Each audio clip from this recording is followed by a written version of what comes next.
Welcome to Fun and Fundraising, everybody, the podcast where we talk with people behind top nonprofit galas and signature fundraising events to showcase how they positively transform their communities.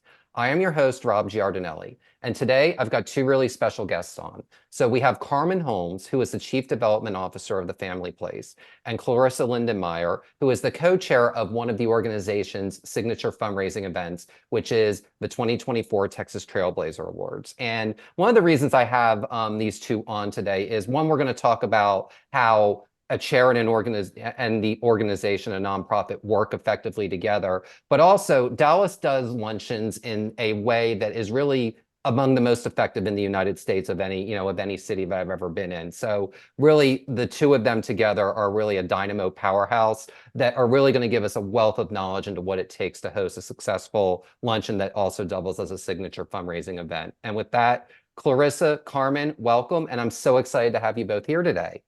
Thank you. Glad to be here. Likewise, very excited to speak with you today. Absolutely. So, Carmen, I'm going to address the first question to you. Talk a little bit about what the mission of the Family Place is. Yeah, happy to. So the mission of the Family Place is to help survivors of domestic violence. And what we do is we provide emergency shelter for survivors who find themselves in crisis. We provide counseling services for people who have been abused and their children. We actually have a men's shelter. We provide a lot of counseling services for all of the family members.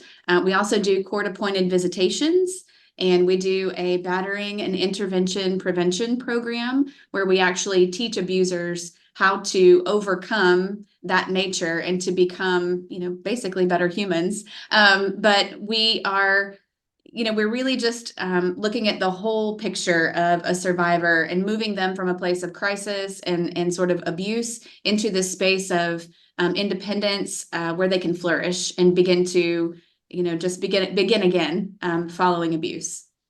Thank you for sharing that. And, correct me if I'm wrong, but I believe the Family Place is the largest domestic violence nonprofit in the state of Texas. Would you be able to elaborate a little bit on kind of maybe how, really since COVID, maybe how the services of your organization have kind of evolved over the last few years, just with that shift in just kind of the way everyone kind of had to engage ultimately? Yeah, sure. So a lot of our counseling services, a lot of our court-appointed services, the intervention services, the community outreach that we do to middle schools and high schools, a lot of that happened over Zoom. There's a real value in having those conversations in person. But adapt as everyone needed to. We did the same, and so we do provide some of our services continuation on Zoom and on other video platforms. But yeah, it's in times of stress, in times of cultural stress, whether it was COVID or whether it's the heat of the summertime or whether it's kids being out of school or whether it's, a holiday season, there are just times that create a little more stress in a family. And so the Family Place would then see an uptick in crisis moments and people calling into the hotline, people calling in and needing shelter, because there were times of stress that were causing sort of these instances in the home where things get a little out of control. And so if the stressors in the world go up, so does the need for the Family Place. And our hotline calls, I believe we've got some information in our By the Numbers document, but our hotline calls that were answered and that we actually provided resources or provided shelter or, sent that caller through a pathway to get some help. Those actually doubled year over year. So there is a need, there is a significant need, and there's a growing need. And, we are really trying to meet that need. And in addition to that, you mentioned something about being the largest domestic violence organization in the country. We also have one of very few men's shelters in the country. And our men's shelter is very unique in that men can also bring their children if they've been a victim of abuse. So there's just a real need to protect every human that is a victim of abuse, and abuse can take many forms. And so we kind of see it all. Yeah, I mean, I can only imagine, because I know you all have been around 40 plus years. I know you all have been around for a minute, and I'm sure that that's evolved a lot over the years. And I appreciate you, explaining since COVID and especially the link between high stress situations and the rise of that, because I don't think people necessarily think about that, even though it's very obvious. Sometimes the most obvious things are, the things that we ignore. So I'm really glad that, you brought that up as a topic because it's really important. And, I want to pivot, because this really is, like I said, it's very much a world-class nonprofit organization. I always like to ask guests, how they initially got involved with an organization, just because there are so many different paths that everyone gets to getting there, and it shows all different types of people get involved with various causes. So, Clarisa, I'd like to start with you. Talk a little bit about how you initially got involved with the Family Place. Yeah, no, it's a memory I, reflect on fondly. It's funny. I have three children, and in my 30s, I was very, very busy, having babies and feeding babies and working and doing all the things. But I remember waking up one day thinking, I've been so busy, but I really do need to give more back to the community. And in an unintentional way, I was manifesting, I think, what I was hoping would come my way. And a friend of mine had referred me to the Friends of Fair Park Board. And then someone referred me to the North Texas Habitat Board. And I probably took on a little bit more than I should have. I actually met and knew Carmen during my time on the Habitat Board as well. But I was actually speaking at the DCEO, or the D Magazine Women's Symposium, and a woman in the audience was a board member of the Family Place. Her name was Jeannie Barsom. She's a dear friend. And she, as we all sit around and try to think of great new board members and a diversity of talent and thought, she was so kind to think that I would have something to offer. I had come from the startup, entrepreneurial, venture capital ecosystem. And there had been a lot of conversations about trying to modernize digital transformation. How do we think about the future of the Family Place? Paige Flink, the CEO at the time, she just kind of had a natural knack for spotting talent and being able to plug and use resources the way she needed to. So Jeannie made the connection.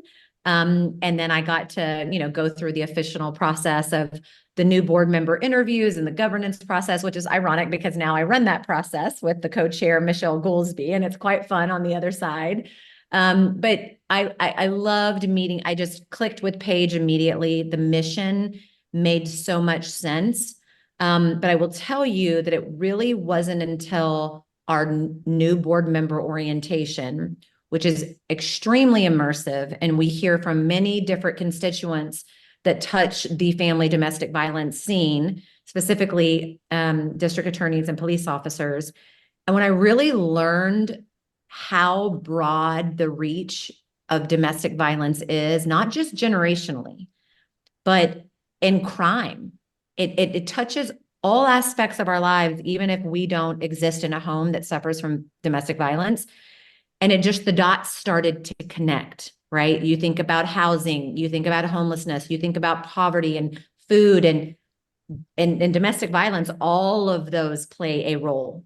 And it just really resonated home. And I've been on the board ever since for the last 6 years. Wow. So you've been there for a while.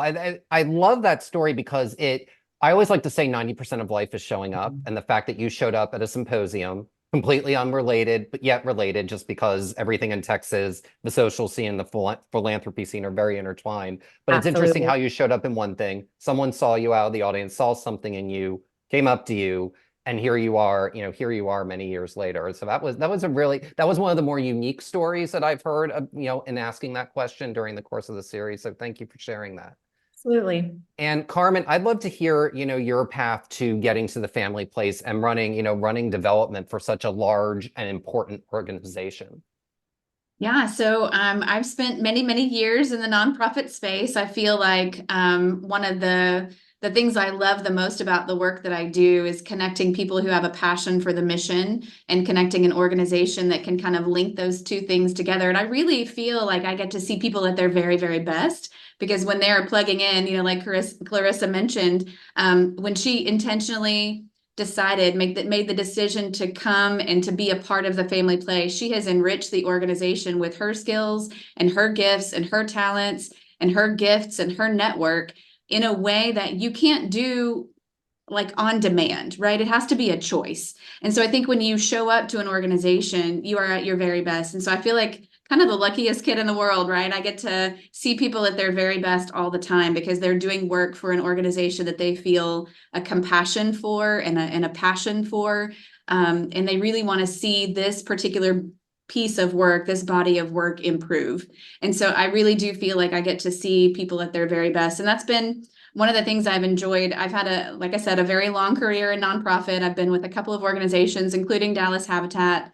One of the things that I think just personally about me as a development individual is that I have a real passion for women and children, and making sure that women and children have the opportunity to thrive, that they have the opportunity to flourish, that they have the freedom and the resources and the skills training.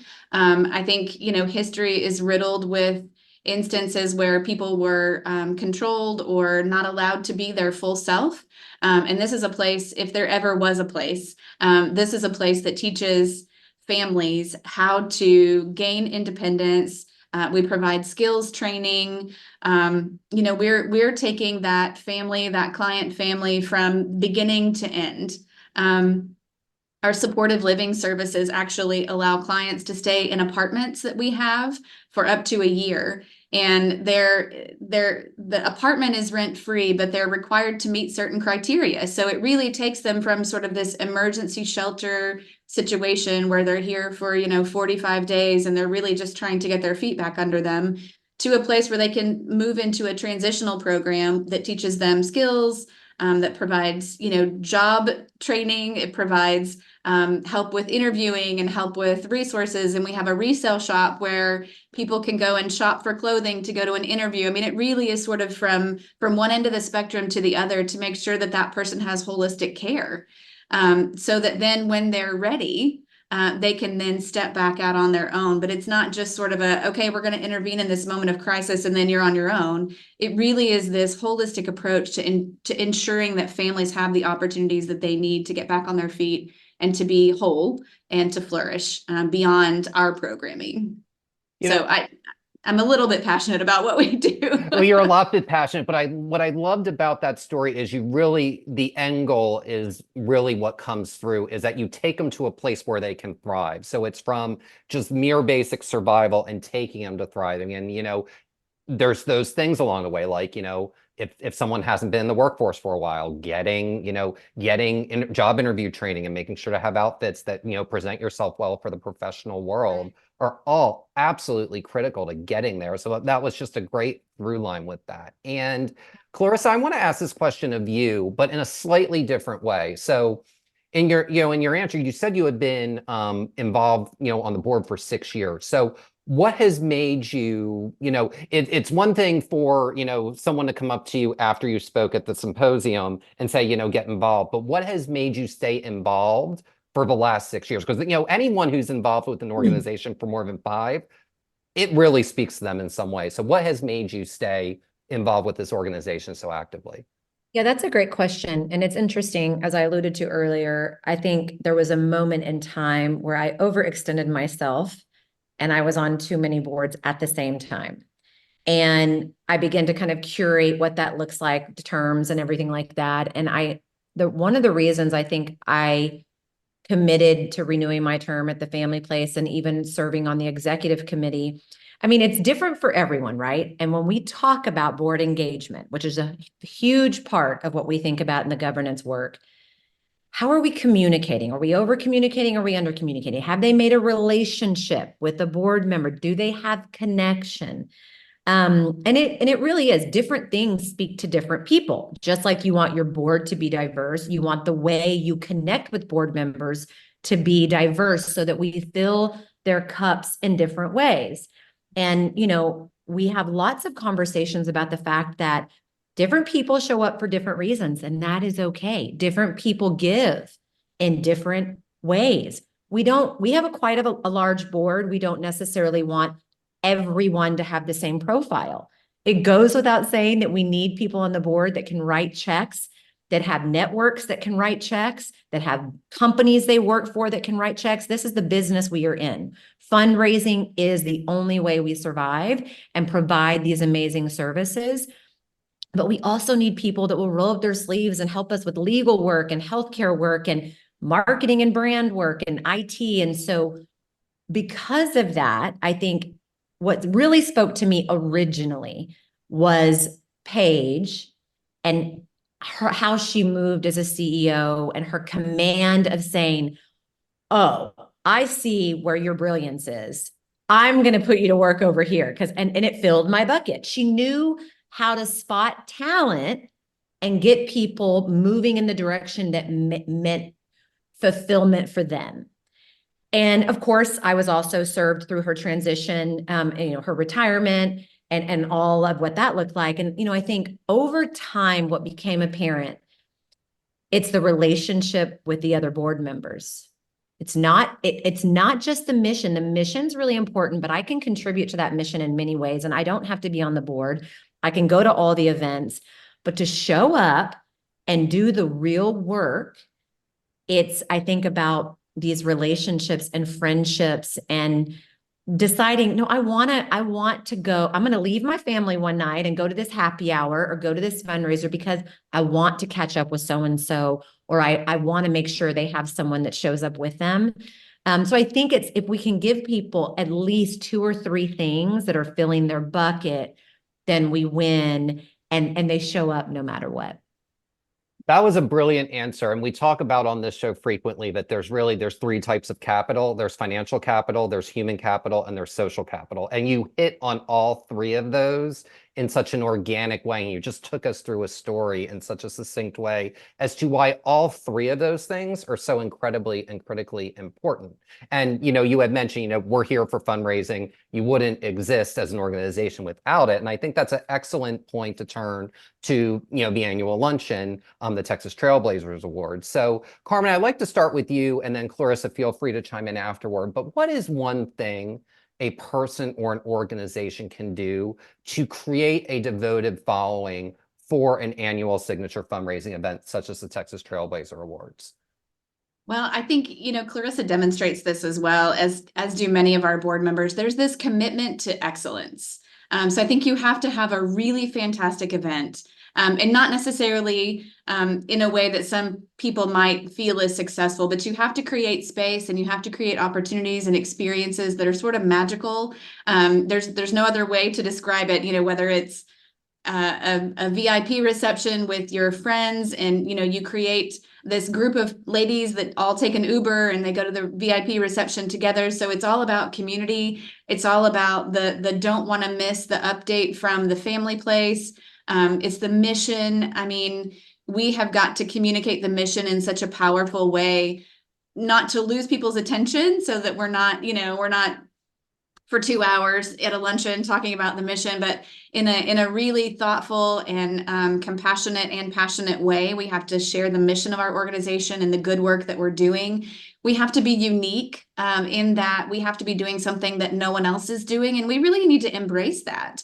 I think nonprofit organizations sometimes fall into this space of, oh, well, I do this, but I do it better than the other guy. And really, that's not the space we want to be in. We want to be about that continuum of services. So when I hand off that client, or when we hand off that client, where do they go next? So it's really about being good at what you're good at and inviting people into that story. I'm so excited about Clarisa and the other co-chairs that are leading the Texas Trailblazers Award Luncheon this year. It'll be my first one. I've actually been here for about 3 months. And so it'll be my first Trailblazers Luncheon. I'm excited about seeing it, excited about being a part of it. I think, one of the things that the chairs have also focused on is having sort of this theme that carries throughout the event, and making sure that every experience, every piece of printed material, every table, every video, every conversation is in line with the theme that we want to present. So just this seamless beautiful experience that is based on community and mission and ensuring that this mission moves forward. So there's a million little things that all add up to one really successful experience that's memorable. And so you want people to walk out of the room and say, wow, I can't wait till next year's luncheon. Absolutely. I mean, that really is what it's all about, is how do you create those feelings so that people can come out of it energized about supporting the organization and, more importantly, coming back. And Clarisa, I'd love for you to answer that. I love your spin and take, though, because you had talked about, various other events that you go to. So talk a little bit about how you go about respecting the history of this event, because it's been going on for, 27, 28 years, but also bringing in your own following to, to seamlessly coexist with the existing devoted following for the event. Yeah, I think, it's something we've given a lot of thought to. There are actually 4 chairs of this event, which is a lot. And we knew that. And we did it strategically because we really did want the 4 women that are chairing the event all come from different networks and all had been on the board for a different amount of time as well, from a tenure perspective. We wanted to bring something fresh and unique. 2 of our co-chairs are women of color. That was really important to us as well. We would like to see more women of color and communities of color get involved, not only in the services that we deliver, but in the fundraising and event aspect. So that was a big important part. We also would like to see more men involved. We need men to show up in this conversation of solving this issue. And that has been something. So we're thinking about how do we creatively, have conversations earlier in life with boys about what this means, and how do men show up and support, not just with their pocketbooks, right, but with their attendance and many other things. And so I think, after Carmen was right, you want to create a memorable experience, and you want the brand to be special and seep through. But then I think content and like what people get from the lunch, right? There's a lot of lunches in Dallas. A lot of groups do it at the level, right? Once again, how do we provide something that resonates with different kinds of people, right? We need the ladies that lunch. We can't produce a luncheon without them. But that is a staple. And I want that to be said, like, you have to really understand that kind of advocacy and relationship building with your core donors and the community in that regard. But then how do we get younger people interested? How do we get people in corporations interested and brands? And so thinking about different things that will speak to each of those audiences in a compelling way. And then lastly, to Carmen's point, it's always a fine line to make sure that you're addressing your mission directly, right? Like, yes, we're here to have a good time, but we need everyone to really remember why we're here. The cool thing about the Trailblazers Luncheon is that we honor women and men through the luncheon that trailblaze. It's inspirational. Some of them are people that have given a lot of money. Some of them have never written a check. It's about the work. And more than anything, what we want these survivors and thrivers of domestic violence to know is that they have hope. There is something to aspire to. They can too be a trailblazer. And so we're really leaning into that message that really should resonate with everyone, no matter where they come from. Absolutely. Hope is it's a universal, happy, positive trait that I think anyone with a heart, which is everybody, has a level of that, within them. And, I'm glad that we're kind of talking about the different elements and the different aspects of events. And I love each of your takes on this, because I know the Family Place hosts multiple really top tier fundraising events a year. And, I know each of you will come with your own lens, but talk a little bit about how you all approach attending, hosting, sponsoring a daytime luncheon versus something like, say, a nighttime gala. And Clarisa, I'd love for you to start, and then Carmen, I'd love for you to follow up after that.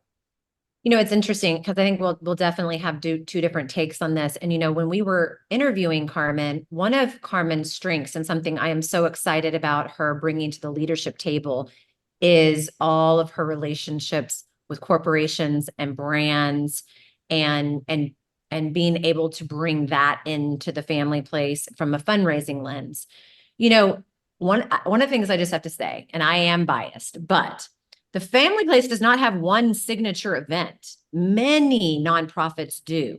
So in a sense, and this is something we talk strategically about behind the scenes, I mean, we cannibalize on some of our own events, right? With the next event that's coming. And we're well aware of that. And we love our signature. We have Reunite, which is a really smaller, high-end, intimate dinner. Obviously, everyone knows Partners Card, which is just the most fun retail event, right? In the fall. And then, of course, Trailblazer as our signature luncheon. And there are many others. And so I think, again, it gives us an element to tap into the people that experience and engagement speaks to. Regarding daytime and nighttime, I had the pleasure of doing Trailblazers went nighttime once for Paige Flink's big send-off. And it was so much fun, and it was a true party. And I do think that's a bit of the difference, is that at night, you're asking for a different part of someone's real estate of time. And that sometimes is a different crowd, right? Not everybody can leave their workday and go to a luncheon. And so I think just thinking through, again, outcomes, and I know this is something that Carmen will talk about. If we really know the goals and the outcome of the event, yes, fundraising dollars, but attendance or whatever else we're trying to accomplish, kind of creating and shaping the event, and time of day is a big part of that, of course, from a logistical standpoint, is huge.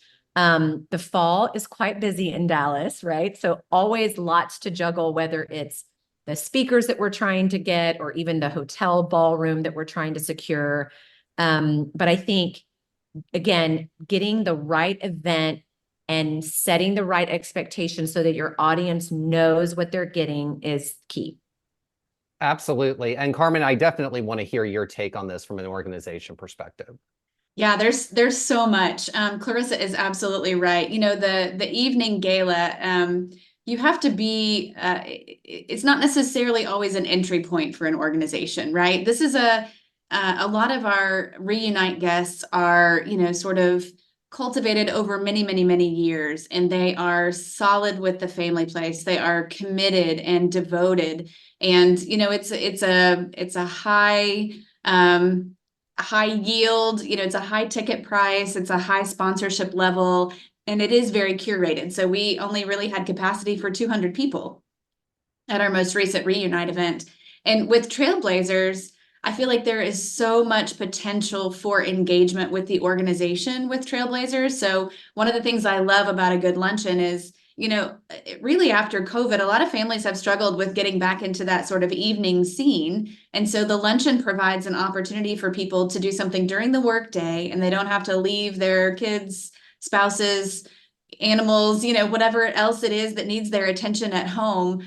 And they really can come and fully enjoy the luncheon. We're committed to making sure that we stay on schedule, and that it really is a sort of another appointment on their calendar that they can come and have fun and enjoy the event, learn a little bit about the family place. Also because of the volume of people that we can host in a large luncheon setting, it's a very strong entry point for the family place, which kind of harkens back to the reason why we have to get it right? Because this is the first time some of our guests will come into contact with the family place. And so we want to have that right balance of making sure that we're speaking well and articulately and succinctly, but also from an impactful standpoint about our mission, but also so that experience feels very warm and engaging to 800 of your closest friends. It's really a delicate balance between the right amount of mission, the right amount of sort of zhuzh, like the fun stuff that you do at the luncheon, but it really is an entry point for us. The ticket price point is a little bit more reasonable so that it's really, sort of open to everyone. To Clarissa's earlier point, we have very different groups of people that come. Some people that have been coming for years and years and years. And in sort of this historical, we just go to Trailblazers every year. But it's also a way where, as a table host, you can bring some of your friends, or you can do a Dutch treat table and you can all sit together and enjoy the experience together and leave talking about the event together. And it builds that community of our donors. So then it's a positive experience for each person. I would also just say on the Dallas schedule, the gala schedule is pretty tight. And so if you have spent years and years and years going to the same galas, you're probably going to put that on your schedule first. And so the room in the schedule, literally like the calendar for a gala event is very tight. What else? I wrote down a bunch of other things. The Trailblazers event is also really a place where a corporate and an individual donor or a foundation donor or, sort of a legacy donor or a major gift donor, like everyone feels like they have a place to participate in the luncheon. The speakers are exciting, the awardees are exciting, but really it's about the family place. And that's what, we really want people to leave with, is this warm place in their hearts, knowing that because they have given, because they have participated, that another family is going to have shelter, they're going to have access to counseling, and they're going to have access to skills training that's going to help them flourish beyond their crisis moment. And really, that's a win for everyone. And if I go to a luncheon and feel like, okay, my ticket price or my raffle ticket or my donation to raise the paddle, or, however I choose to participate, or if I buy a centerpiece for the table host, somehow I'm helping to make sure that those services are available. Absolutely. Yeah. Thank you for taking us through that answer. And the one I want to actually turn, back to Clarissa, and something you had talked about a little bit earlier. You had mentioned, that Carmen's relatively new, and you had, talked about, going through the interview process with her.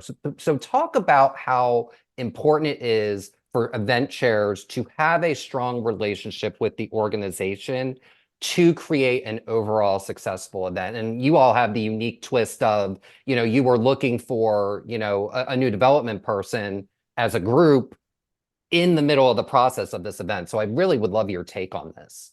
Yeah, no, I think, it's essential. It just absolutely is. And I think for the role Carmen sits in and her staff, this is just the truth. There's a lot of different chairs of a lot of different events with a lot of different personalities, with a lot of different expectations. Their role is to probably be the chameleon of that dynamic and try to meet people, right? Because everybody wants something different, and that's just the truth. So I think, and Carmen does an excellent job at this, but you highlight something that's just the truth. When we entered this journey, there wasn't someone in Carmen's seat. And I think because the board chairs now happen to all be board members, and that's not always the case, we had good understanding of the function, good understanding of the staff, good relationships with the CEO and the development team. And then, of course, we were all very invested in getting Carmen hired and on board.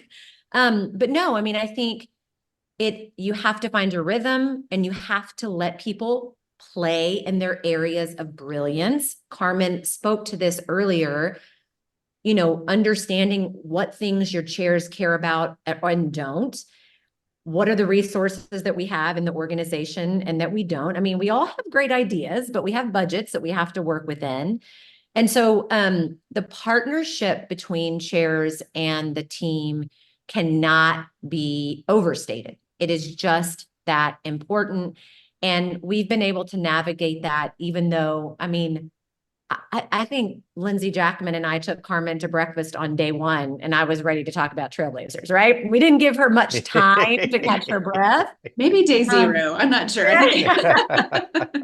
But, and that's partially just because we were just so excited, and as was the team, really ready to have the right leader in place. So it is without a doubt the make or break, right, of any of these relationships.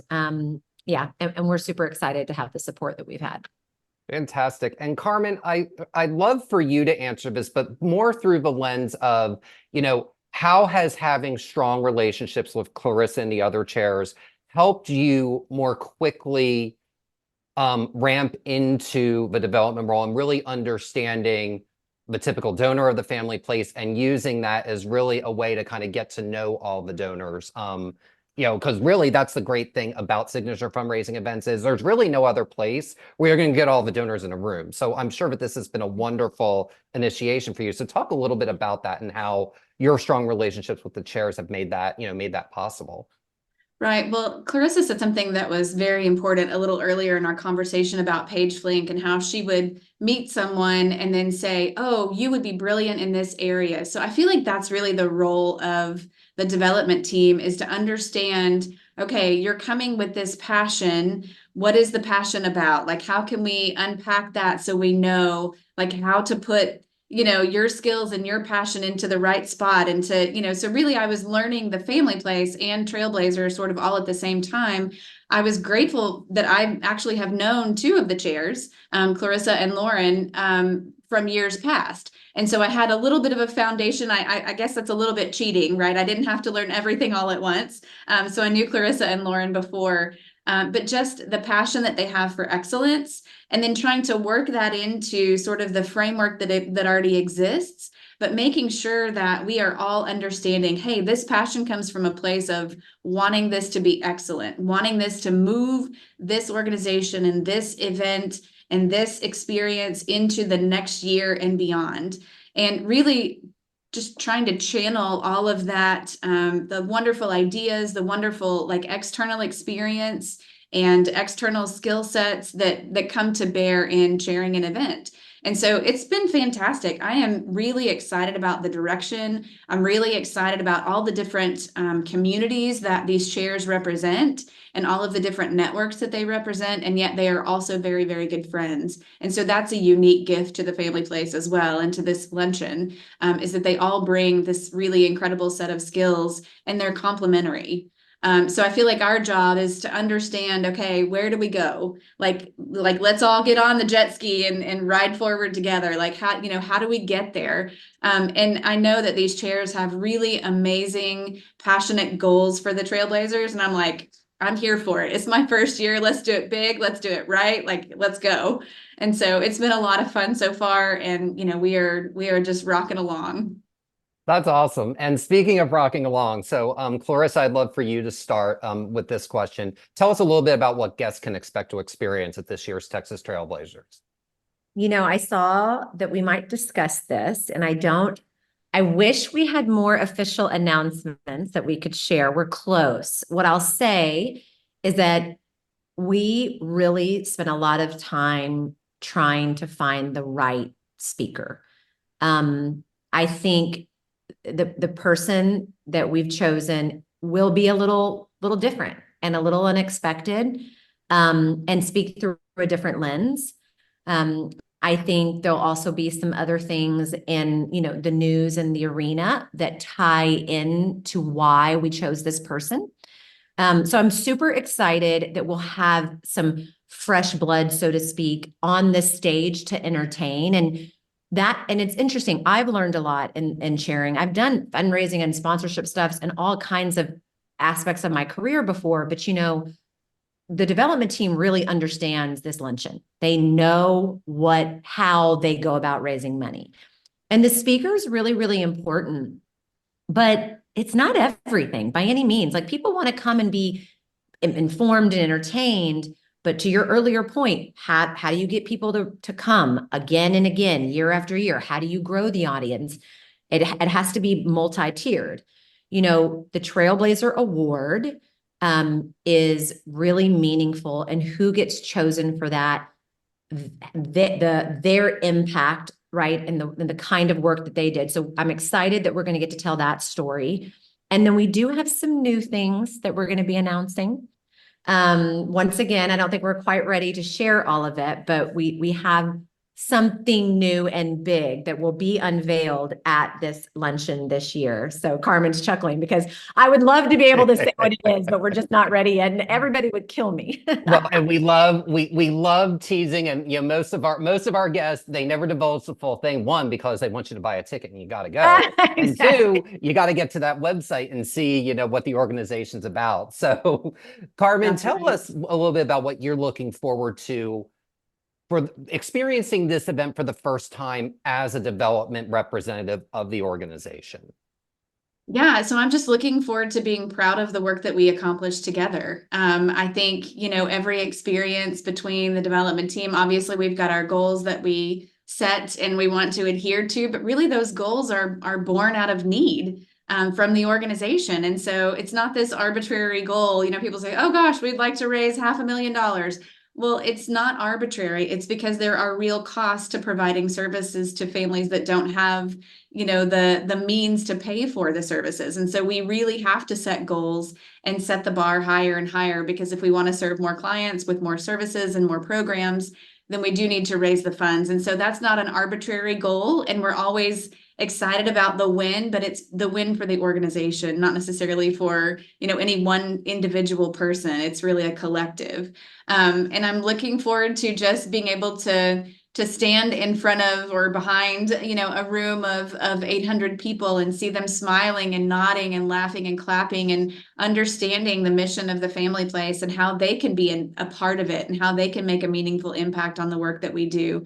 I look forward to maybe a few moments of, just emotional engagement, investment in the work that we're doing. So, we know that really we touched your heart and we showed you the true meaning of what we do and why we do it. So I'm looking forward to all of those magical moments. I'm looking forward to the pride that the chairs will feel when they've, created this amazing, wonderful experience for a ton of people, and they can rest in the knowledge that they did just an absolutely phenomenal job. I'm excited to share it with the teams that actually are here on the ground providing services, to say there were 800 people in the room, and maybe you couldn't be there. Maybe you were managing someone's case. Maybe you were doing a counseling session, but just know that there were 800 people in the room that just care about you and love you and want you to have the resources to be able to do what you do, daily, that making sure that you're supported in your work. And so I just look forward to those goosebump moments, I guess you could say, those moments where you're like, okay, this is all connected together. And this is a beautiful symbol, a beautiful experience of what humans can do when they get together for good. And when they get together to put their resources and their time and networks together to accomplish a goal. So that's always a win. And then, then you start over the next week on planning the next year. It is a full year's process. For 2 hot seconds. And then, but it really, truly is a gift of love from these co-chairs. They would not do this if they were not passionate about the work that is provided by the family place. They wouldn't invest their time, their friends, their networks, their financial resources, their communities, their families, like all of that goes into planning this event. And it's truly an accomplishment that's one to be proud of. Now, speaking of proud of, you both are such pros at fundraising. I mean, you can just tell by all your answers, and you've given us so many wonderful insights today. So I want to end on this final question. So we'll start with Clarisa and we'll end with Carmen. And that is, what piece of advice would you give to someone looking to chair their first nonprofit event? Oh, wow. That's a great question. I think most likely I got the privilege to witness a friend of mine and colleagues from the board do this in front of me. And I'll be honest with you, I'm drawn to other things. I've never chaired any sort of society event. I've let my dollars and my network to many. That's not necessarily the role that I gravitate towards. And when I got asked, I said, maybe in 2 years, not in one, and with the right women.